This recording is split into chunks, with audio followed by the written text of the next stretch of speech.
සජීව මල්මාලත්ගේ රොම්බ thanks නාට්‍ය බලන්න ආවේ. අතවදින සුසන්තත් සජීවත් එකතු වෙලා ලංකාවේ ප්‍රවීණම රංගන ශිල්පීන් යොදාගෙන රොම්බ තෑන්ක්ස් කියන නාට්‍ය අද එල්පිස්න රංගාලයේදී 3:30 සහ 6:30ට අගෝස්තු 10 වෙනිදා වේදිකාගත වෙනවා. දැන් 3:30 දර්ශනයේ අවසන් මේ 6:30 දර්ශනයට අපි ආවේ.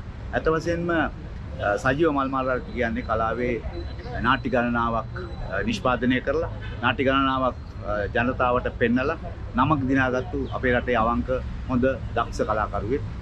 ඔහුගේ මේ නිර්මාණය අත වශයෙන් මම හිතනවා සාර්ථකයි කියලා. මොකද ප්‍රහසනය කියන එක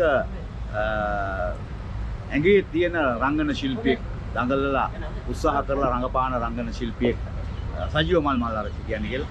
මම දන්නවා ඉතින් අනිවාර්යයෙන්ම ඔහුගේ මේ රංගපෑමත් එක්ක ඔහුගේ අධ්‍යක්ෂණයත් එක්ක මේ නාට්‍ය ප්‍රේක්ෂක ජනතාව වැළඳ ගනී කියලා මට විශ්වාසයක් තියෙනවා නළුවෙක් වශයෙන්. මොකද සජීව කරපු හැම නාට්‍යයක්ම මේ ප්‍රහසනය කියන එක ඉතා හොඳින් ගැබ් වෙලා තිබිච්ච නාට්‍ය කරපු රංගන ශිල්පියෙක්. ඔහු මම හිතන්නේ ලංකාවේ ඉහළම පෙළේ රංගන ශිල්පිනියන් මේකට ඇතුළත් කරගෙන තියෙනවා.